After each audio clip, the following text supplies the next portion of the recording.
The following is a presentation of Surprise Church. El siguiente programa es la presentación de la iglesia Surprise. Thank you for that. Now, let's time travel back to this week.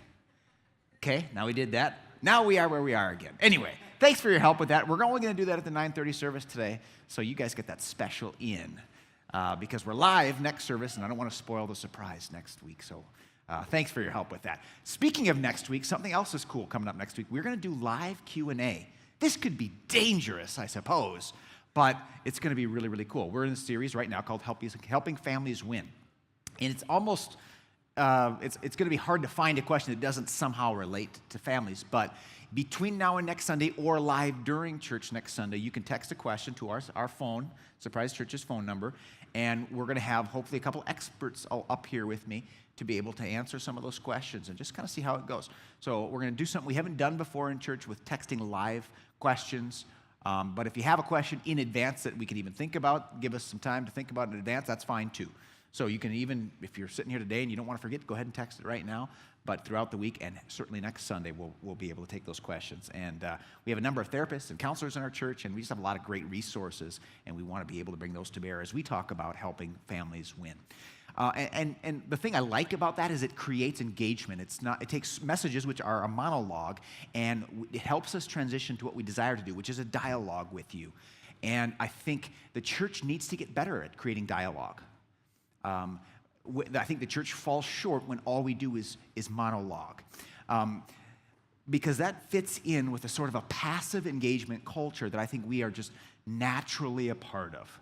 You can go to a movie, you can go to a show, you can go to a restaurant, and there's just the sense of passively consuming and engaging in a passive way. And I think there's a number of reasons for this. If you go to a movie, you're supposed to be quiet and just eat popcorn, and even eat your popcorn quietly, because you know those people who eat it loud, it's annoying. If you walk outside and you go throughout a day, studies have shown that there are thousands, literally thousands of advertisements you see. And how that hardwires the brain into the assumption that I am a consumer and my job is to pick which products and services I want. We get lulled into thinking that our identity is a passive consumer. And the only activity I have is to decide which products and services I may want. So we can be programmed just by the culture we live in to be passive, to engage on a passive level. But here's the thing that I'm noticing. The more that takes hold, there is something deep within the human spirit that resists, even rebels against it. A couple examples. Why do TVs need to get better and better pictures and vivid colors? Why is that? Why is that a selling point? We're willing to pay more for a TV that has another 1,000 or 1,000,000 pixels, as if we want to be more close to something that looks more real. Why is virtual reality taking hold? Because just passively watching the screen, no matter how good the screen is less than actually feeling immersed in the world wrapped around you. So products are trying to cater to consumers who feel a longing to be more engaged by the product. They want to be more active. Kids don't really watch TV anymore. Have you noticed this? They want a phone and a tablet with them while they're watching TV. And if you put a video game next to a TV, they'll play the video game probably because there's engagement. There's a way of being a part of it. TV, cable, and satellite dishes are really struggling with customers who want to be able to watch what they want when they want to watch it, rather than just turn it on and accept whatever's on. Humans are resisting passive engagement. Our phones are a perfect example of this. Do you remember the day when you used to dial like this to make a phone call? When a private phone call meant you stretched the cord into the closet? And now we walk around and we have conversations with people and apps in the palm of our hand that are not just audio conversations, that are back and forth dialogues. People want to be engaged. Slime, I think, is the best example. How many homes in this church are plagued by slime? Now, if you're not a parent, you probably have no idea what I'm talking about. No, I'm not talking about Slimer and the Ghostbusters. That's a generation ago. We got to the point where we had no Tupperware left in my house because my daughter was bringing home ingredients to make slime. And like, with all the fancy technology and apps and shows, why are kids wanting to create a substance that they just squeeze in their hands? That is not high tech. This is caveman technology, isn't it? This is mud and clay and earth. What is the draw when they can pick up a screen and see anything they want? It's engagement. Kids are rebelling against screens. They want something to touch, something to hold, something to squeeze, something to create that they can touch and hold and squeeze. And so our kids are crying out to us, often to the parents that are giving them the screen, to just keep them quiet and saying, I want more. The human spirit is rebelling against passive engagement. I'm not worried about the day when humans lay in a bed and have virtual reality just fed to them. No way.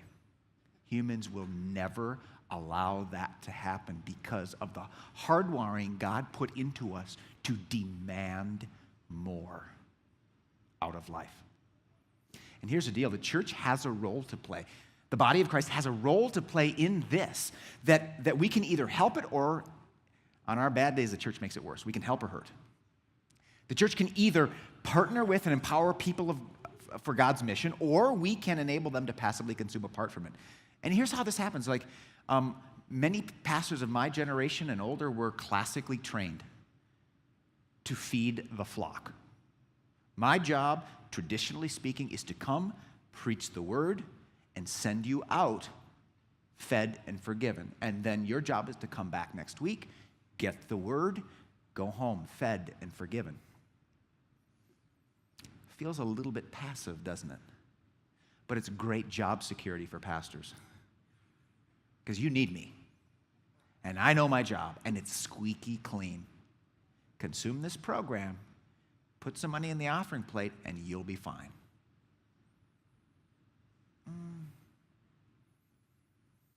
Except when we read the New Testament, we see Jesus Christ gathering people around him for just a short period and then unleashing them to change the world. We don't see Jesus focusing on job security.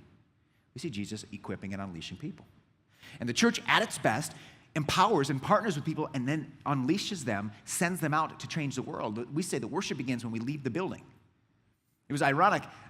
Ernie and Chantel and I did a worship service at Burleigh County Correctional Detention Center a couple weeks back. And you know what? If you look at our bulletins, you know what it says? It says on the cover, worship begins when we leave the building. Well, we had to correct it for the prison. We had to say worship begins when you leave the room, because I don't want to be responsible for a jailbreak today, guys, I said. But we want this to leave with you, we said. We want you to be the best prisoners you can be, to assume that you're not just here because of what you did, but because of what God can do through you even here. A lot of Bible stories happen in prison. A lot of Bible stories are written so that we go out and do them, rather than assume that we just gather to see the show, passively consume it, and then we've done our job. See, the passive church is what I have called, and you've heard me say this probably, a spiritual orphanage, in which would-be world changers miss out. And I don't want someday to stand before God and say, God, I know what you were hoping this church would be about, but I found it a lot easier to simply entertain people and then call it good. I believe you're here because God is calling you to change the world, fundamentally change the world.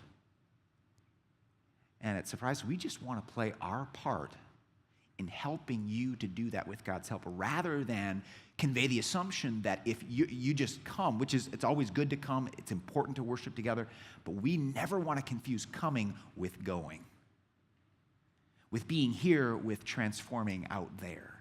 This is practice, that's the game. And when churches confuse those two into thinking, we just got in a huddle, we called to play, and then we go home and sat on the bench, we totally do you a misservice when the church does that. Because we don't want you to miss out on the adventure of changing the world, and that starts with our families and in our homes. It doesn't start by going to another country. It starts right now with the people we live closest with and work closest with. I want to show you a Bible passage where this principle is lived out. It's not the passage you might expect to see here. It's not about someone just, in an exactly similar circumstance to what you may find yourself in, but I'm thinking you're going to see this principle in Luke chapter 12. It's often a passage chosen when churches teach about money, but today is not about money at all. But it's a passage that I think if we look behind what Jesus is saying, it's very, very powerful and applicable to not just being passive in your faith. Look at this. Luke chapter 12. Someone in the crowd said to Jesus, "Teacher, tell my brother to divide the inheritance with me." If you've ever been at a party and someone who is awkward and uncomfortable says something awkward and uncomfortable, and it kind of feels like the record sound, and the party stops and everything just goes, ugh. Here Jesus is doing amazing things and saying amazing things, and someone interrupts him. "Jesus, tell my brother to give me some of the money." I mean, they were not paying attention to what he was saying. All they wanted was something for themselves to passively consume. And here's the thing. I like how Jesus says it's an inheritance. What do you do to get an inheritance? What do you have to do to get an inheritance? Somebody else dies. You don't do anything. So evidently, in the family structure, the older son commonly received the inheritance to carry forth the family's title. That's why the eldest son had a high degree of privilege and nobility, because he would be the one that carried the inheritance forth. Nobody did anything to deserve inheritance, though. And so this younger brother, assuming it's a younger brother because he's not getting inheritance, he's like, "Hey, Jesus, I don't think this is fair. I want some money. I want my brother's inheritance." And Jesus, I think, slumps forward. Obviously, this guy hadn't heard a word he said about transforming the world and loving your neighbor as yourself. He said what I often say to my kids when they come to me fighting about something, like, figure it out. This is not my job as your parent to just be the constant referee. You can spend all your time as a parent just stopping kids from fighting. Sometimes I'll just lock them in the garage and say, "Deal with it, okay? Come back in when it's over. The Band-Aids are in the cupboard. Just figure it out." Jesus replied, "Man," I think he kind of said it like more urban, "Man, who appointed me judge or arbiter between you?" And then he said to them, "Watch out. Be on guard against all kinds of greed. Life does not consist in an abundance of possessions." You see, this brother was fighting over money that he didn't earn. To me, that's the perfect picture of the entitled passivity that we can just grab a hold of. I don't want to do anything to enjoy everything. I just want things my way, and I'm going to sit and hope that they come to me the way that I want them, and if they don't, I'm going to complain. But he's not standing up saying, "Jesus, I'm listening to you. I'm on board with what you're saying. I want to change the world for you." He is stuck in this armchair faith that really is about getting passively. And his only activity is to get, not shifting directions towards, "You have blessed me and I want to bless the world." So Jesus, as he often does, tells a story to cast the situation in a new light. He said, and he told them this parable. "The ground of a certain rich man yielded an abundant harvest. He thought to himself, 'What shall I do? Have I no place to store my crops?' Then he said, 'This is what I'll do. I'll tear down my barns and build bigger ones, and there I will store my surplus grain.'" Scottish, obviously. "And I'll pray to myself, say to myself, 'You have plenty of grain laid up for many years. Take life easy. Eat, drink, and be merry.'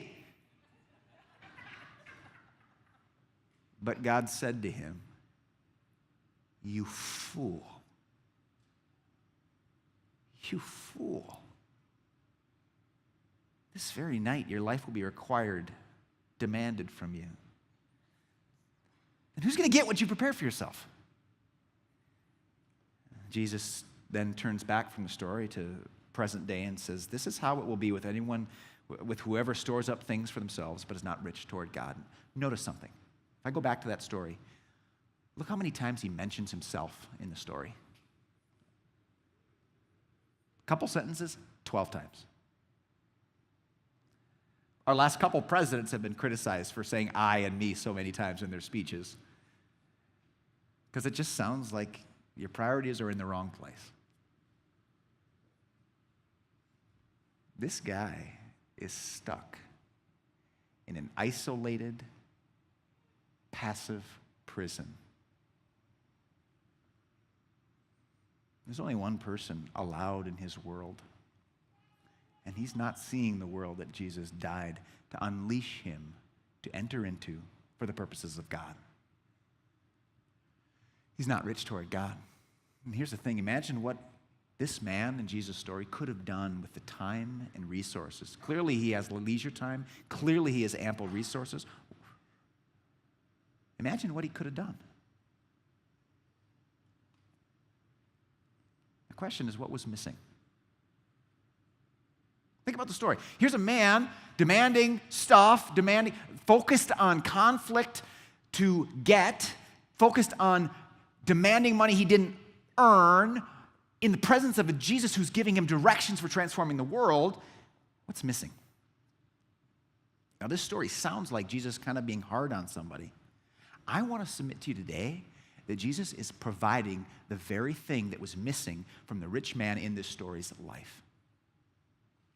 And in the life of the man now approaching Jesus with that entitled, passive attitude, he is providing words that were desperately missing. You see, by telling this story,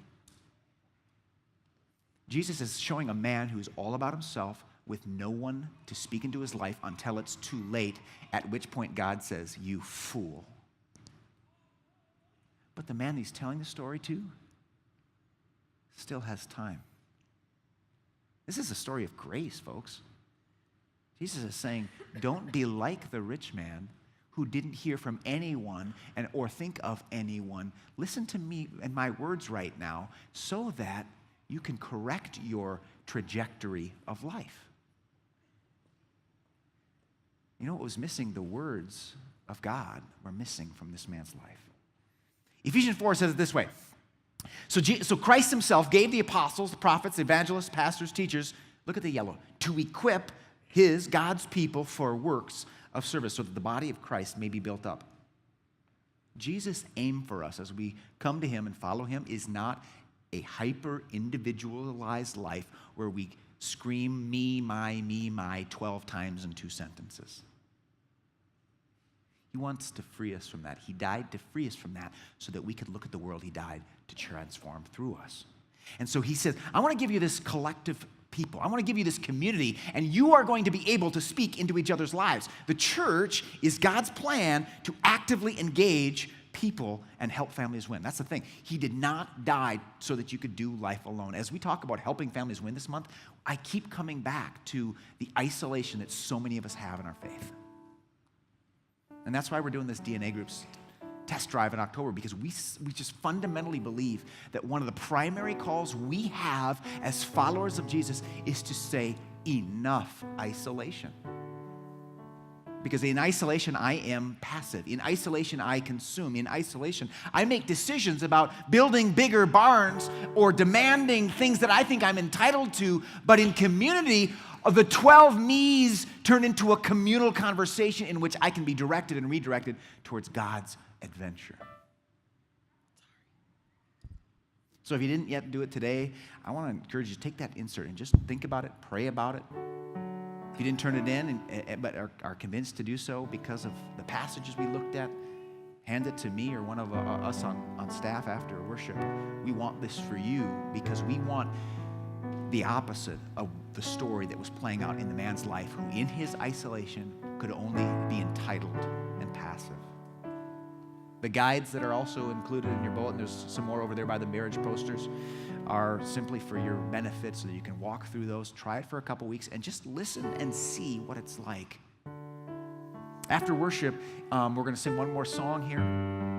Down the hallway in room 104, if you would like to take part in our fundamentals class, it's a class that just kind of walks through the basics of the faith so that you can get the tools, training, and team you need to make a difference and make an impact. And we'll be over there in room 104, and we'll have some great discussion. We have something called Clubhouse, so that if you volunteer for a second service or take a class, your kids don't have to go to church twice or surprise kids twice. They can just go in there and have fun with volunteers who are just there to hang out with them. So that's available both services on Sundays. But DNA groups are simply our tool at Surprise to de-isolate our lives so that the grace that Jesus had for the man, that entitled man in Luke 12, can be available to us. Other people speaking into our story often is the key to writing the next chapter. Imagine yourself riding a bicycle down Highway 83, and you're riding on the shoulder of Highway 83, and you decide to do it blindfolded for whatever reason. If you don't have one or two or three people next to you saying, turn left, back right, left again, semi, you're going to die. Someone is going to say, you fool.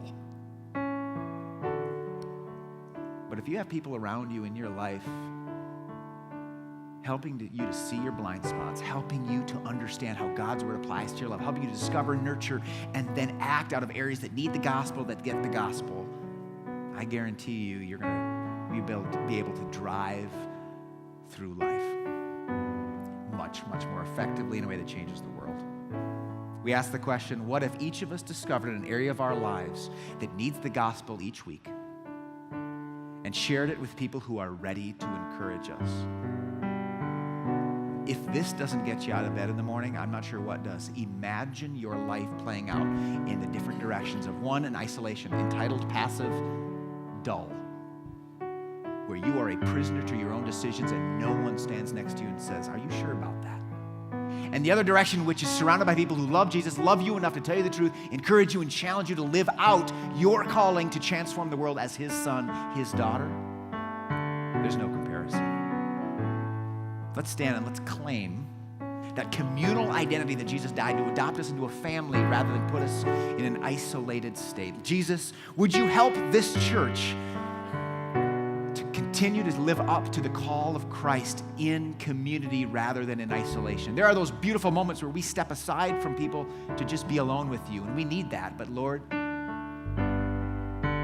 we also need the voices of others to help us more fully hear the voice of Jesus so that we can step into the life adventure that is so much better than a life of me.